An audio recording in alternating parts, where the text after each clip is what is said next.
감사합니다. 우리 옆에 있는 분들과 함께 인사하겠습니다. 반갑습니다. 사랑하고 축복합니다. 네, 감사합니다. 오늘 아침 하나님께서 우리에게 주실 말씀, 신약성경 누가복음 19장 1절부터 10절까지 말씀입니다. 누가복음 19장 1절부터 10절까지 말씀. 먼저 제가 하나님의 말씀을 받들어 읽겠습니다. 예수께서 여리고로 들어가 지나가시더라. 삭개오라 이름하는 자가 있으니 세리장이요 또한 부자라. 그가 예수께서 어떠한 사람인가 하여 보고자 하되 키가 작고 사람이 많아 할 수 없어 앞으로 달려가서 보기 위하여 돌무화과 나무에 올라가니 이는 예수께서 그리로 지나가시게 되미러라. 예수께서 그곳에 이르사 쳐다보시고 이르시되 삭개오야 속히 내려오라. 내가 오늘 네 집에 유하여야 하겠다 하시니 급히 내려와 즐거워하며 영접하거늘 무사람이 보고 수군거려 이르되 저가 죄인의 집에 유하러 들어갔도다 하더라. 삭개오가 서서 주께 여짜오되 주여 보시옵소서, 내 소유의 절반을 가난한 자들에게 주겠사오며 만일 누구의 것을 속여 빼앗은 일이 있으면 네 갑절이나 갚겠나이다. 예수께서 이르시되 오늘 구원이 이 집에 이르렀으니 이 사람도 아브라함의 자손이미로다. 인자가 온 것은 잃어버린 자를 찾아 구원하려 함이니라. 아멘. 오늘은 우리 가정의 달 맞아서 오늘 우리 이용호 원로 목사님께서 오늘 이 본문 말씀을 가지고 인간 삭개오 가정의 인생 변화라는 제목으로 하나님 말씀 증거해 주시겠습니다. 많은 은혜 받으시길 바랍니다.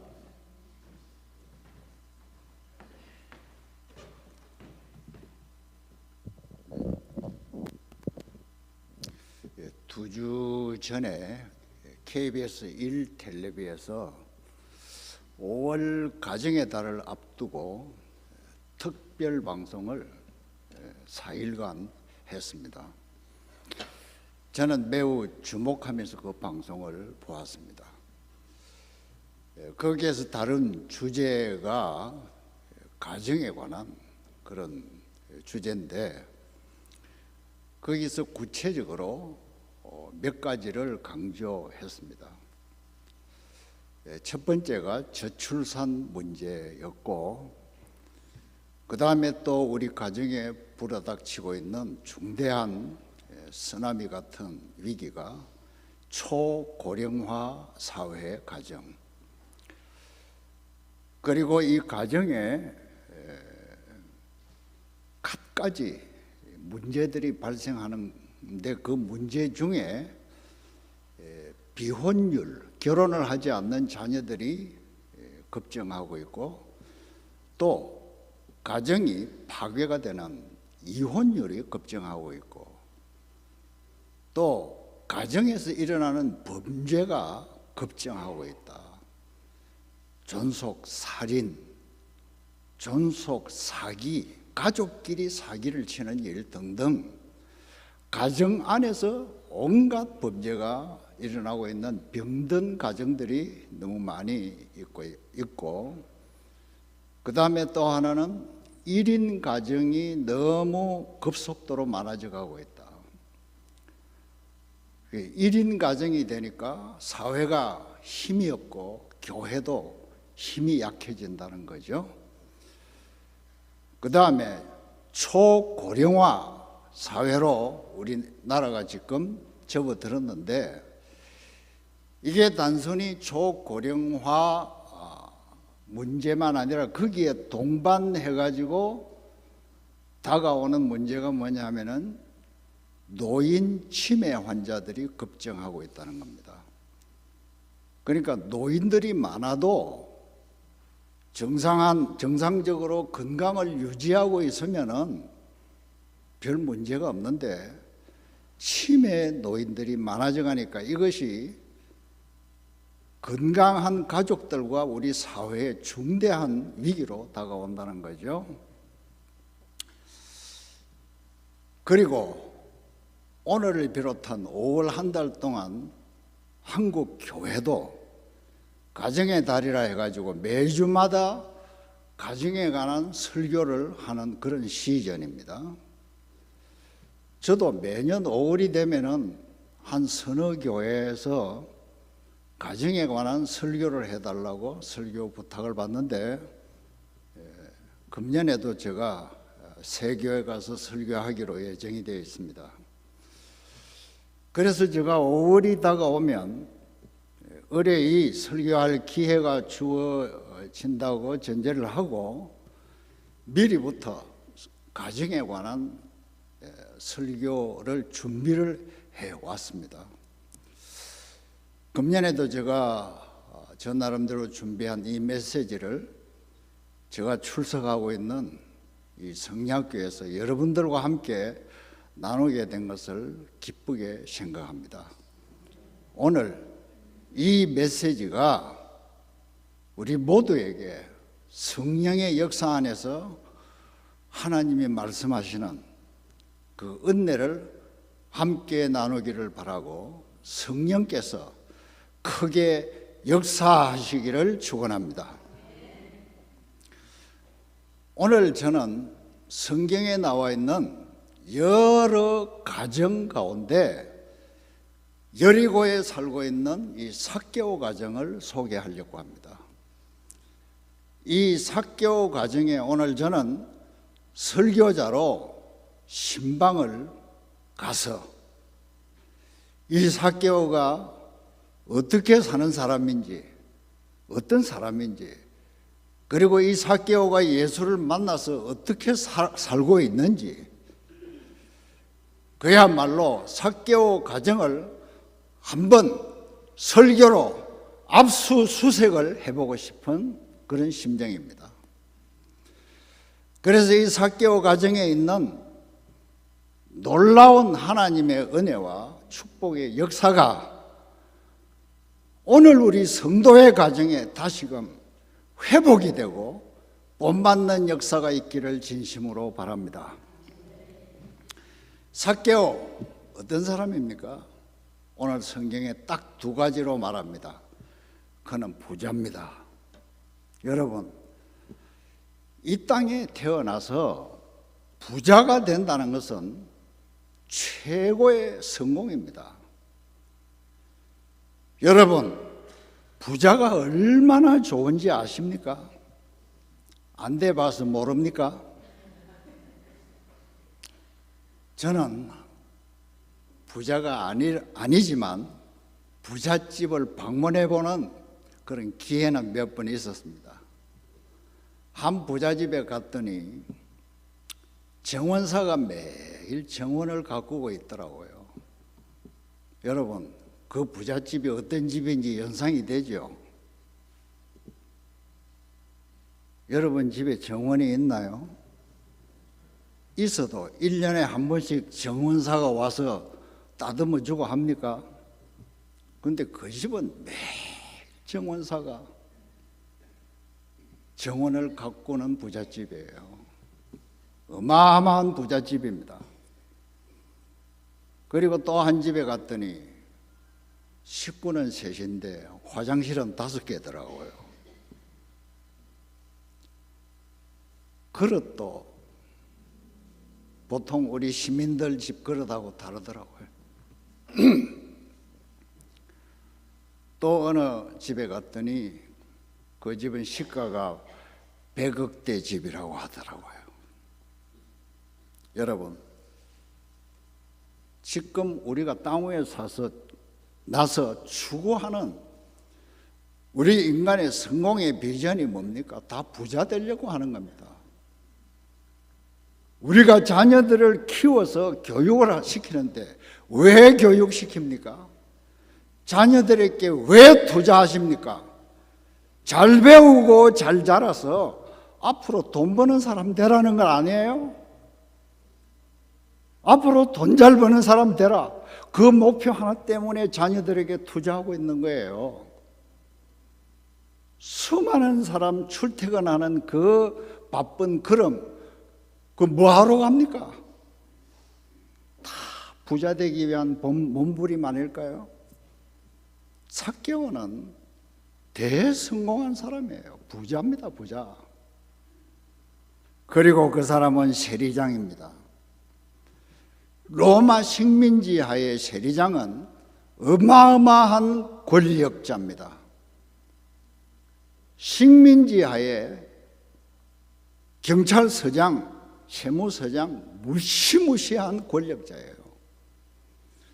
우리나라도 일제강점기 때 경찰서장이 얼마나 무서운 권력자인지, 세무서장이 얼마나 무서운 권력자인지 우리 조상들이 다 실감했어요.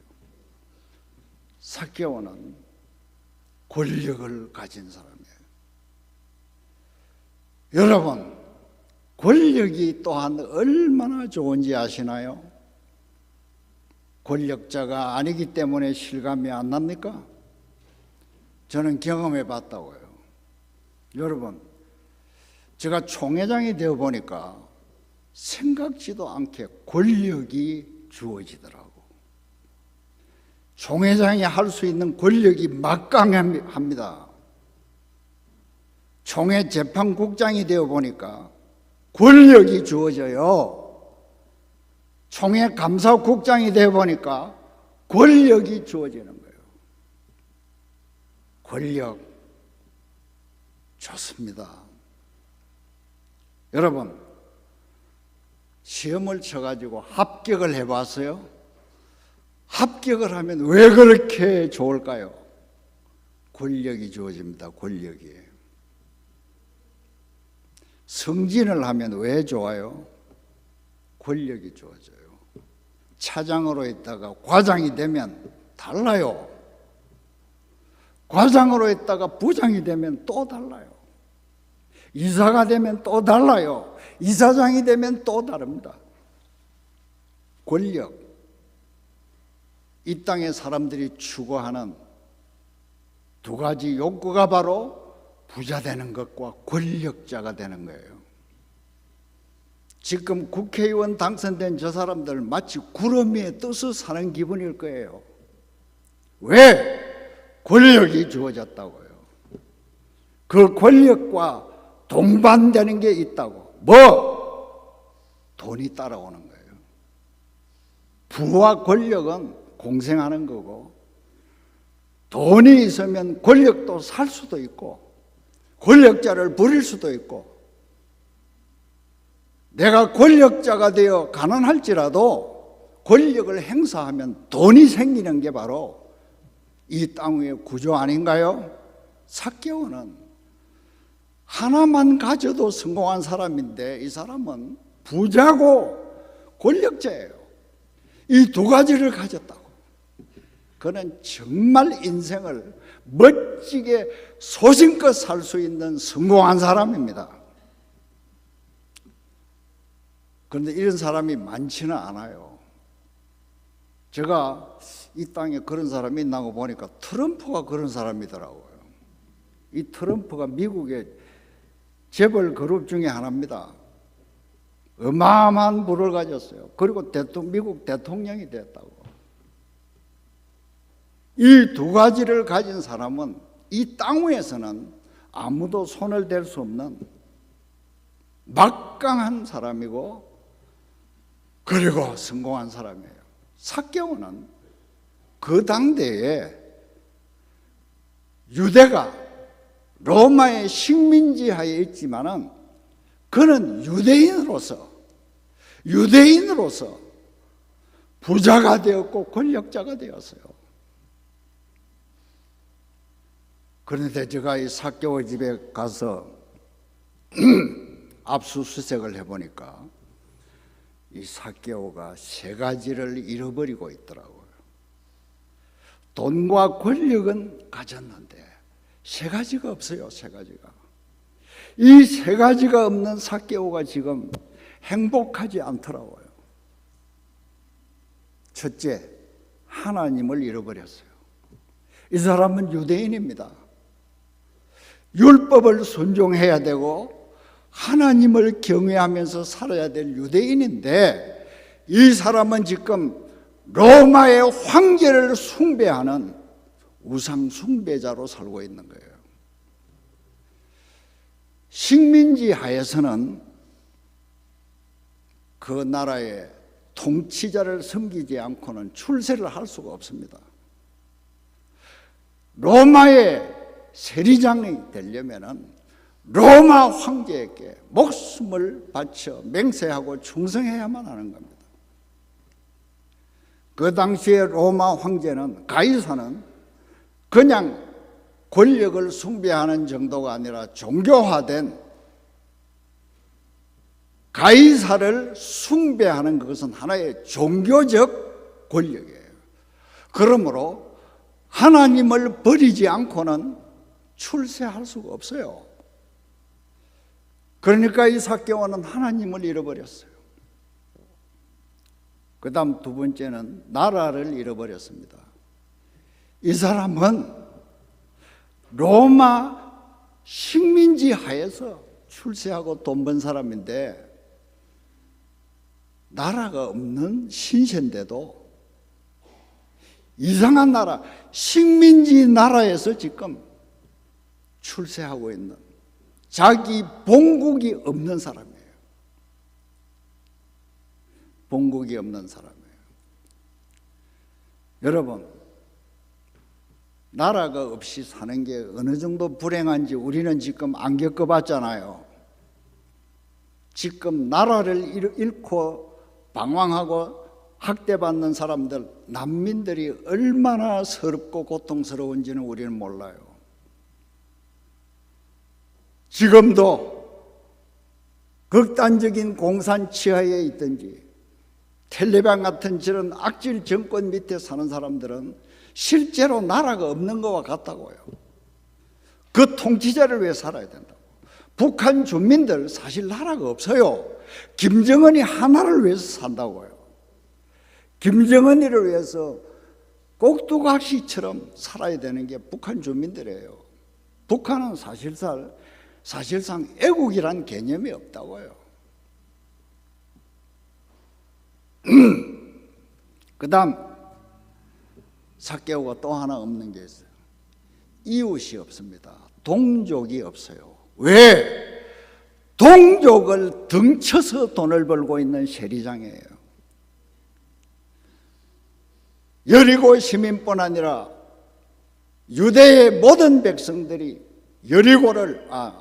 삭개오를 매국노로 보고 있는 것이고, 그는 동족으로부터 따돌림을 받고 있는 이웃이 없는 사람이에요.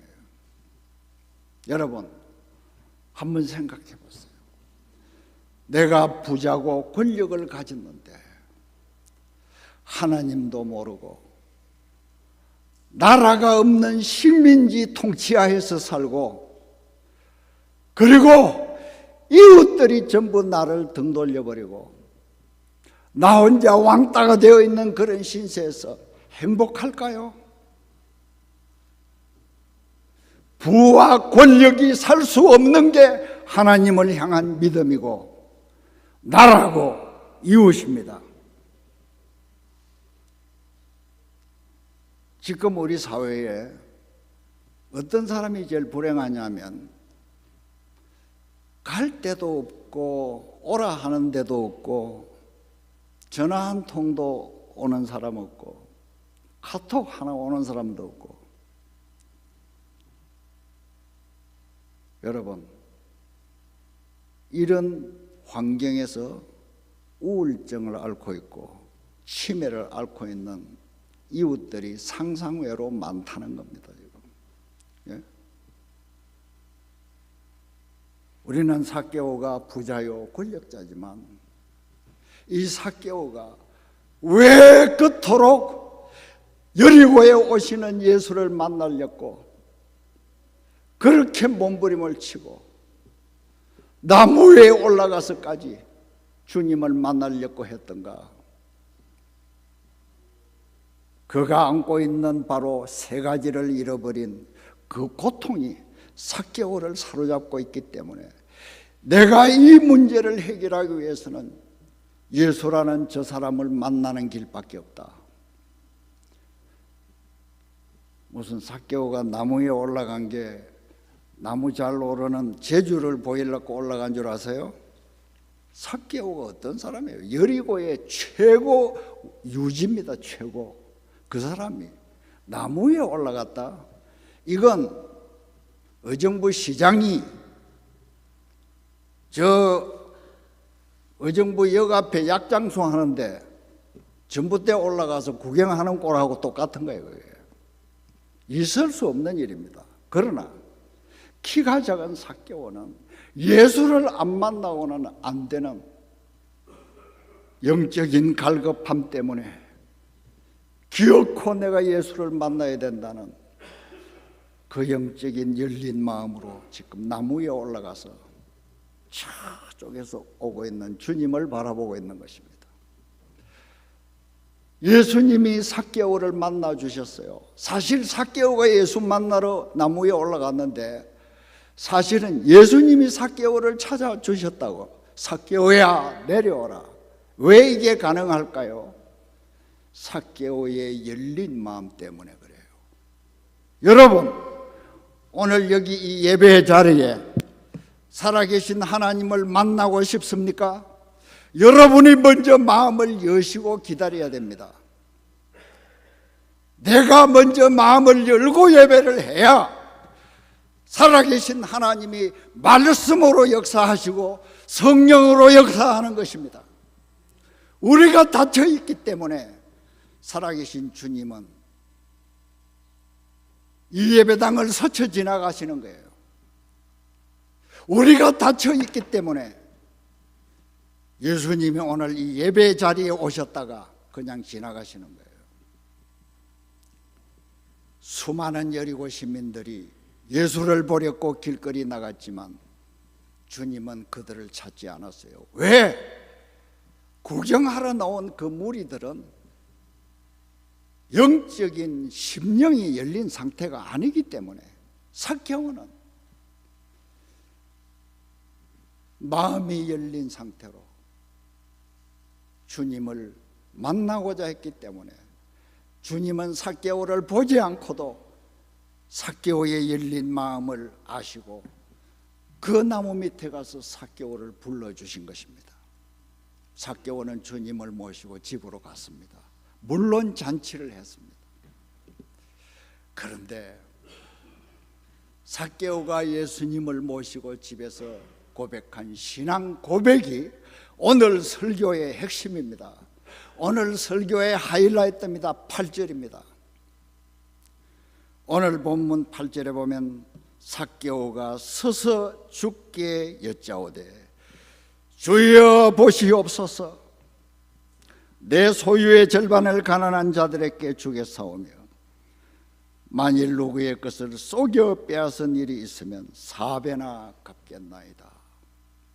여기서 주목할 게 첫째, 삭개오가 예수님 앞에 서서 고백을 했습니다.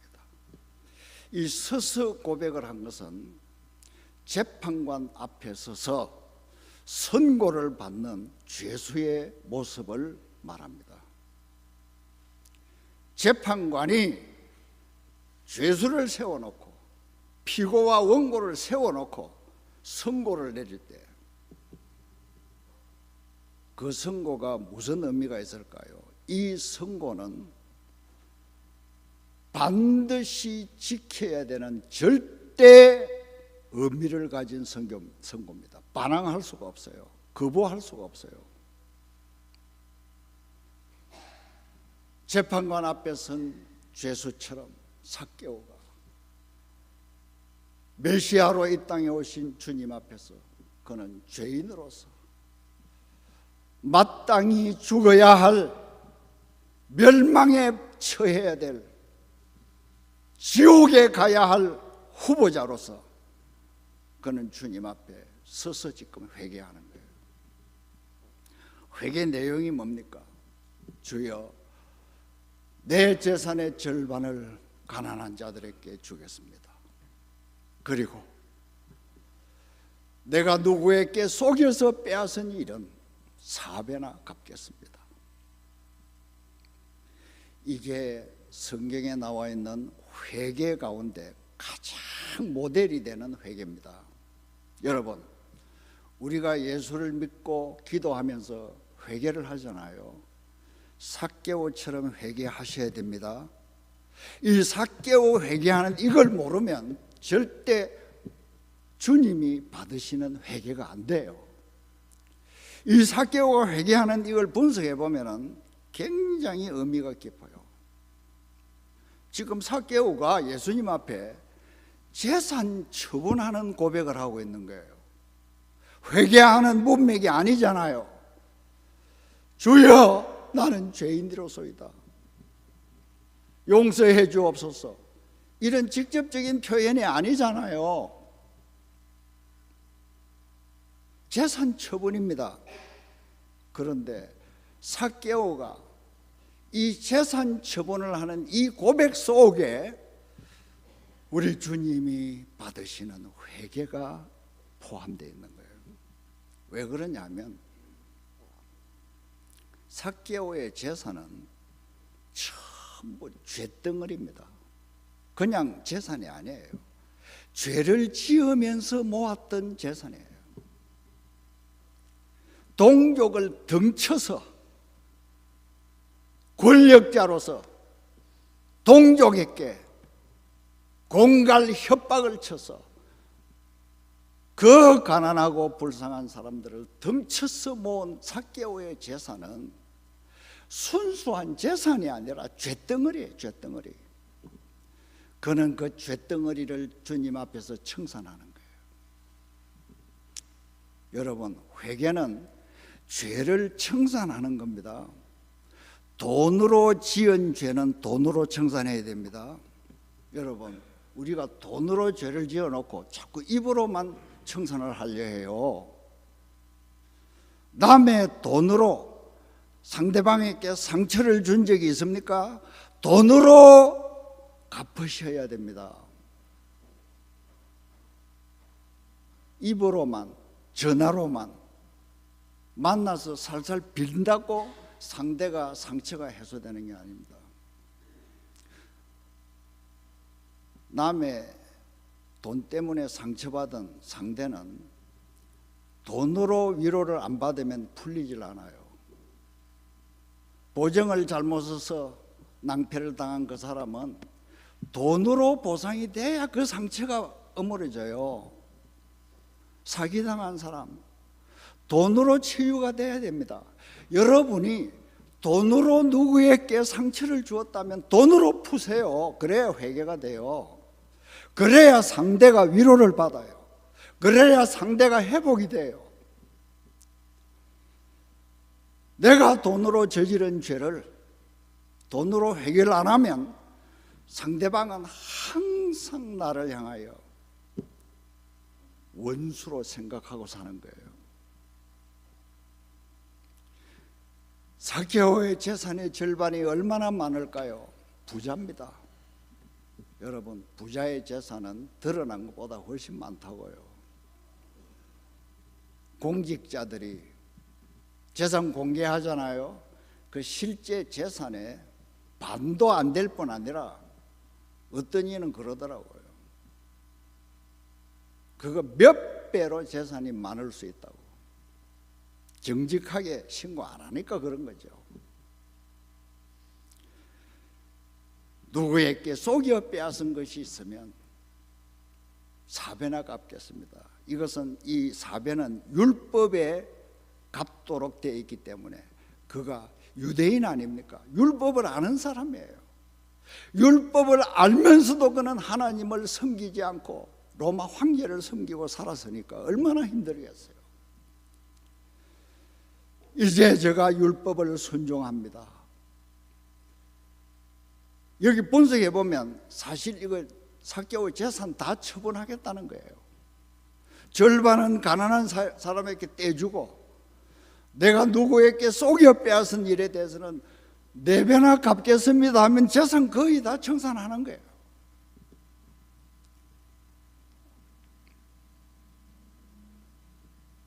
여러분, 회개는 고백과 실행이 함께 가야 됩니다. 회개는 고백으로 시작되지만 고백으로 회개가 완성된 것은 아닙니다. 회개의 열매가 있어야 되는데 그 열매는 실행으로 열매를 맺어야 됩니다. 오늘 제가 여러분께 꼭 나누고 싶은 이야기, 삭개오가 예수님을 만나서 두 가지를 하고 있어요. 두 가지. 삭개오의 변화는 이 두 가지에서 그대로 나타납니다. 첫째가 방금 설명을 드린 대로 회개하는 거예요. 여러분, 영적인 변화는 진정으로 회개해야만 영적인 변화가 옵니다. 왜 오늘 우리가 영적으로 흥분이 없고 용기가 없고, 왜 오늘 우리에게 신앙생활에 갈등이 자꾸만 나를 지배하느냐, 교회 와도 기쁨이 없고 왜 이러는가? 여러분, 하나님이 받으시는 회개의 삶을 살지 않기 때문입니다. 살아있는 회개가 있으면 반드시 거기에는 성령의 역사가 일어납니다. 하나님이 간섭을 하셔요. 그러나 회개를 사이비로 하고 살면 신앙생활이 아닙니다.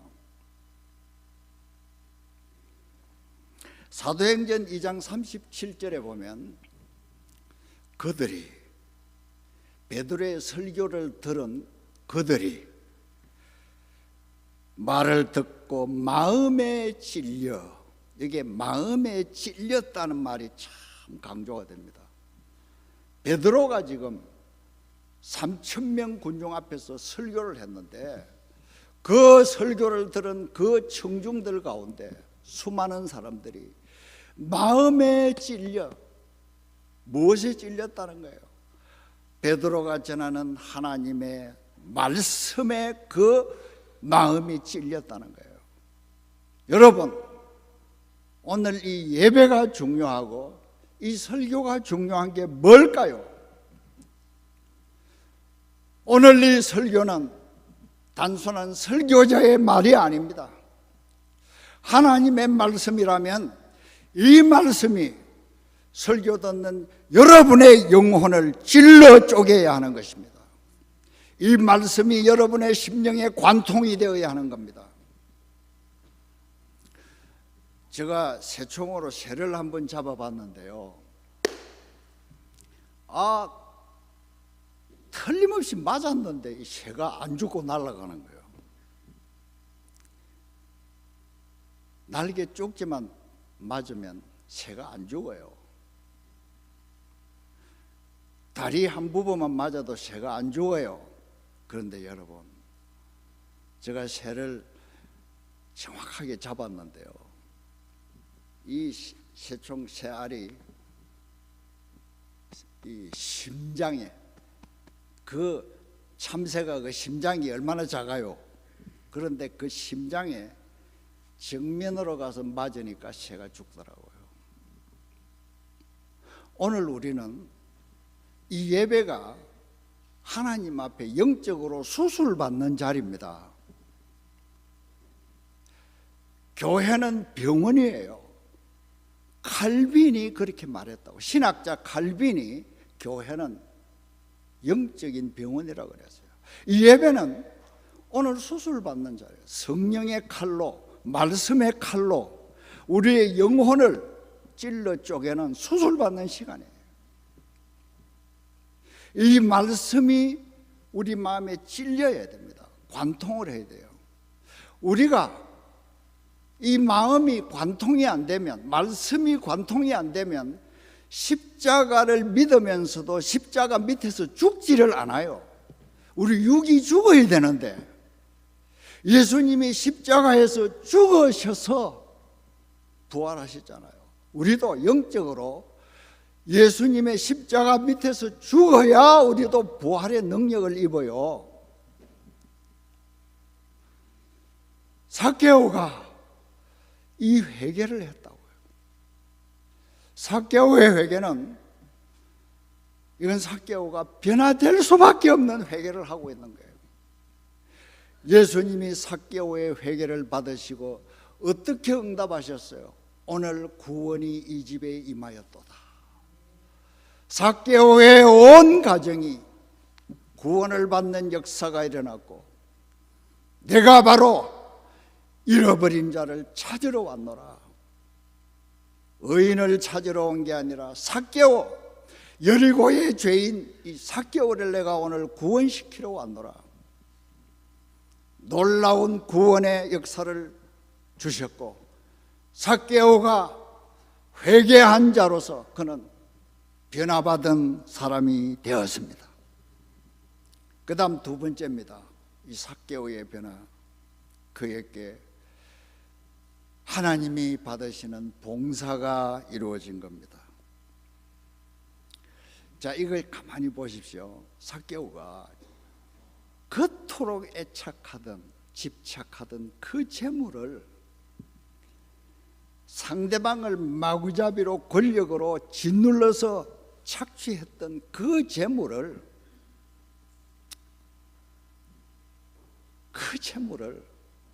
그렇게 아낌없이 처분하는 그것은 다른 말로 표현하면 사적인 욕구에 사로잡힌 인생관을 살던 삭개오가 이제는 자기를 포기한, 자기가 아닌 남을 위해서 사는 공적인 인생관으로 바뀌었다는 거예요.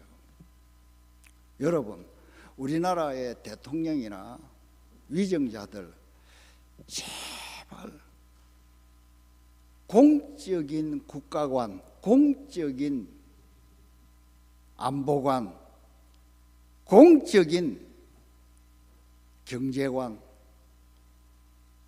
이런 이념을 가진 사람들이 되어야만 합니다. 말은 국민을 위해서 하면서 뒤로는 전부 사적인 욕구, 국민을 위해서 한다 하면서도 자기 지역구에 예산 한 푼 더 쌓아가는, 다른 지역구가 얼마나 어려운지는 관심이 없어요. 오직 내 지역구. 지금 대한민국이 위기가 뭔지 아십니까? 전부 자기 세계밖에 모른다고요. 그런데 삭개오 뭐라고요? 자기가 이제 없다고요. 재산 전부 여리고 시민을 위해서, 남을 위해서 다 나누겠다는 거예요. 이게 굉장한 크리스찬의 삶의 변화입니다. 오늘 우리는 봉사하는 성도로 살지 않으면 절대로 변하지가 않아요. 여러분, 예배 시간에 은혜 받는다고, 설교 한번 잘 들었다고 변할 줄 아십니까? 천만에 믿음으로 살아야 변합니다.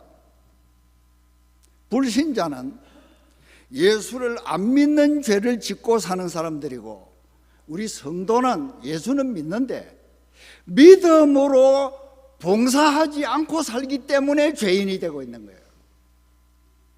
예수 안 믿어도 죄인입니다. 예수 믿어도 죄인이 됩니다. 왜? 주님을 기쁘시게 하는 섬김의 삶을 살지 않으면 우리도 죄인이라고요. 섬겨야 됩니다. 섬길 때 두 가지로 섬기라고 성경이 말합니다. 성경이 가르치는 대로 섬겨야 됩니다. 두 가지로. 첫째, 내 몸으로 섬겨야 됩니다. 너희 몸을 하나님이 기뻐하시는 거룩한 산제사로 드리라. 몸을 드리라 그랬어요. 그런데 이 몸은 두 가지 개념이 함께합니다. 성경에 몸이라고 하면 두 가지 개념이 함께해요. 첫째, 시간과 생명입니다. 내가 몸을 드린다는 것은 시간을 같이 드리는 거예요. 시간이 안 가는데 몸만 가는 경우가 없잖아요. 오늘 예배 드리러 여기 오셨잖아요. 몸으로 예배 드려야 이게 예배가 돼요. 헌금만 전송하고 오늘 이 자리에 예배에 참석을 하지 않으면 그건 예배가 안 돼요. 몸으로 섬겨야 됩니다. 내 몸이 가는 거기에 시간이 가고 내 생명이 가는 거예요. 내 몸이 가는데 생명이 가잖아요. 여러분, 공동묘지 가서 시간 약속하면 안 돼요. 그건 시간이 죽은 동네입니다. 공동묘지 거 가서는 생명 이야기를 하면 안 돼요. 그건 죽은 동네예요. 몸을 들인, 내가 몸이 움직인다, 몸으로 섬긴다는 이건 내 시간과 내 생명을 거기 함께 쏟아붓는다는 뜻입니다. 하나님은 우리를 그렇게 요구해요. 네 몸을 드리라. 여러분, 교회가 하는 기도 모임, 예배 모임, 봉사 모임에 몸으로 참여하세요. 몸으로. 그 다음 두 번째, 물질로 봉사해야 됩니다. 자, 이건 한번 따라 해보시는 게 좋겠어요. 하나님이 땅 위에서 자기 일을 하실 때 두 가지 수단으로 해요. 따라합니다. 첫째, 사람을 통해서. 하나님이 자기 일 하실 때 천사를 시키지 않고 반드시 땅 위에 있는 예수 믿는 우리를 세워서 일을 해요. 두 번째, 물질을 통해서. 하나님은 사람만 세워놓고 일하는 게 아니라 그 사람에게 물질을 도구로 붙잡고 일하라고 하는 거예요.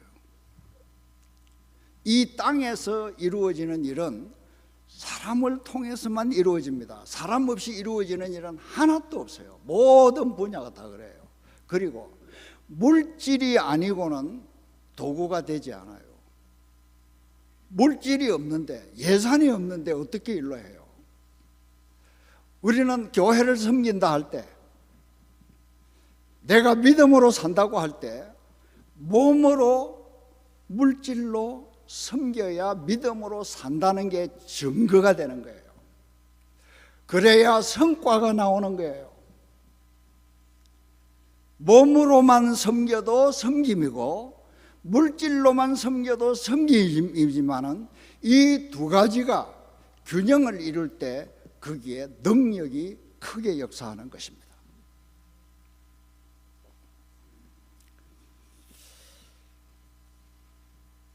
제가 이제 한 가지만 더 강조를 하고 싶어요. 지금 한국교회 가정에 이 문제를 방송이 저렇게 다루고 교회마다 설교를 하고 하지만은 실제적으로 해결이 되는 거냐? 제가 볼 때는 안 돼요. 안 됩니다. 왜 안 될까요? 제가 오늘 이 삭개오 가정을 보고 내 나름대로 답을 찾았어요. 여러분, 오늘 우리 가정의 문제가 자라는 자녀 문제가 아니에요. 청소년들 개인 문제가 아닙니다. 이혼하는 그들 개인 문제가 아니에요. 노인으로서 노령화되어가는 노인 문제도 아니고 아기 안 낳는 그 미성년자의 문제도 아니에요. 그러면 근본적으로 뭐냐 하면은 가정이 지금 병들었다는 거예요. 가정이 문제가 많다는 겁니다. 가정이. 여러분, 가정이 문제가 있는데 그 출산이 되겠어요? 가정이 문제가 있는데 그 가정에 무슨 행복이 있겠어요? 그 가정에 무슨 기대가 있겠느냐요? 지금 한국교회 가정에 가전제품이나 인테리어는 이건 세계 최상입니다. 제가 외국도 꽤 가보고 외국 가정도 많이 가봤지만은 우리나라처럼 이렇게 가전제품이 서민들까지 쓰고 있고 이렇게 집에 인테리어 멋지게 하고 사는 집이 나라마다 이렇게 많지 않아요. 선진국 가보십시오. 굉장히 생각보다 검소합니다. 그들은 의미로 살아요. 우리는 시각적으로 전시하는 효과가 너무 많아요. 그런데 문제는 뭐냐? 그 전시 속에 잘 먹고 잘 입고 잘 놀고 하는 이 겉으로 보기에 너무나 행복해 보이는 대한민국 가정 안에 너무도 청산해야 될 잘못된 죄가 많다는 거예요. 예? 가정에 무슨 죄가 그래 많을까요, 여러분? 제가 항목은 말할 수 없습니다. 오늘 이 시간에 제가 정말 피를 토하는 심정으로 말합니다. 혹시 여러분 가정에 남편이 모르는 부인의 죄가 있나요? 부인이 모르는 남편의 죄가 없습니까?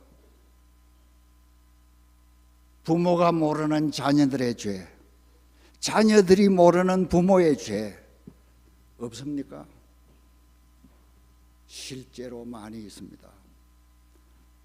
얼마 전에 한 아버지의 피 맺힌 절규가 방송된 적이 있어요. 그 집은 행복한 집입니다. 자식들도 잘 크고 있어요. 행복한 집이에요. 그런데 하루아침에 그 집이 풍비박산이 되고 말았어요.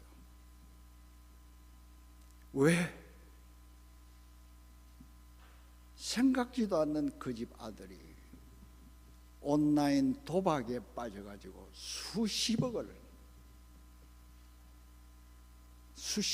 안게 되고 그 빚더미 때문에 하루아침에 그 집에 가산이 전부 몰수가 되고 처분이 돼야 되고